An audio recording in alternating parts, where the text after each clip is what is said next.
Yung pagmamalasakit sa kalikasan, dapat nagsisimula yun sa bawat isa sa atin. Bago ay dapat na sa sarili nagsisimula.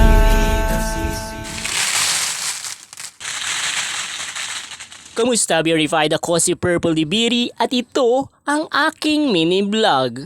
Ang Trash Transformation Project na ito ay isang Pilipiniana na mayroong mermaid cat na skirt.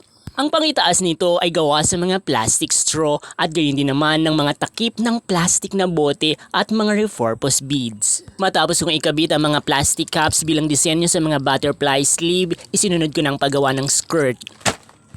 Ang saya ay gawa sa sako at mga repurpose fabrics. Sinunod ko na rin ang paggawa ng tassel na gawa sa mga hibla ng sako na siya kong ididisenyo sa laylayan ng saya. Narito at ikinabit ko na nga ang bawat isang tassel na ginawa ko sa laylayan ng skirt. Gamit naman ang mga plastic bottles na ito, ginawa kong pandisenyo sa magkabilang gilid ng saya. Itinahi ko lamang ito isa-isa.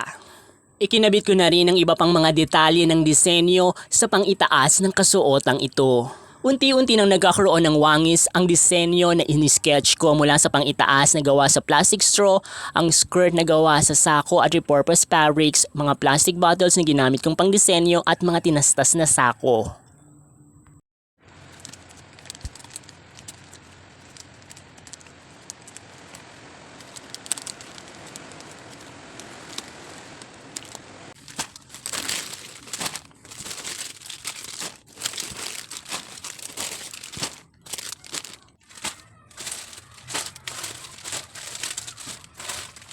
Nilapatan ko ang repurpose fabrics ng mga anti-ruffers ng energy drinks. Kung inyong mapapansin, halos kulay luntian ang mga recyclable materials na ginamit ko dito.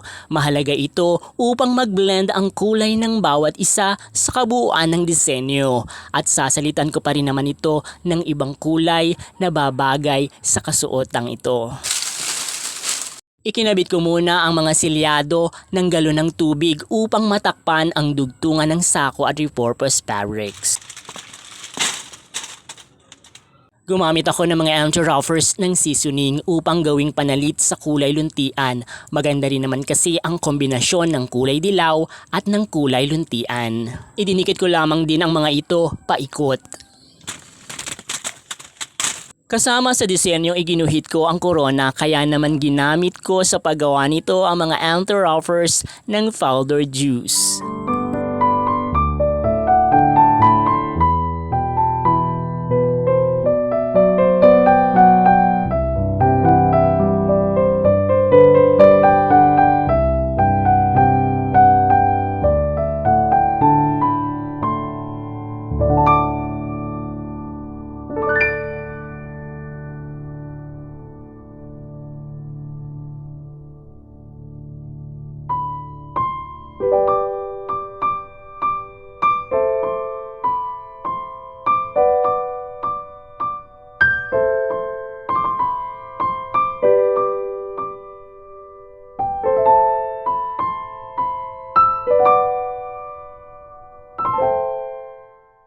Verified, ito ang aking pahina, ang Trashon Empress.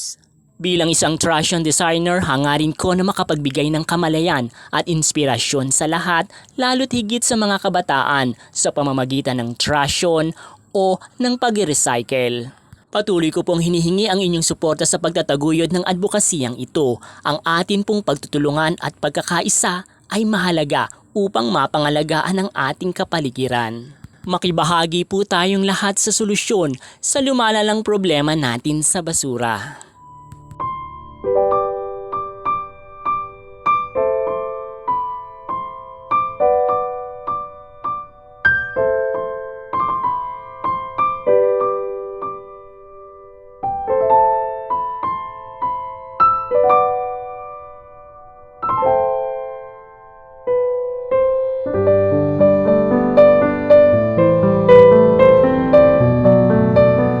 Verified, hanggang sa muli. Thank you very much.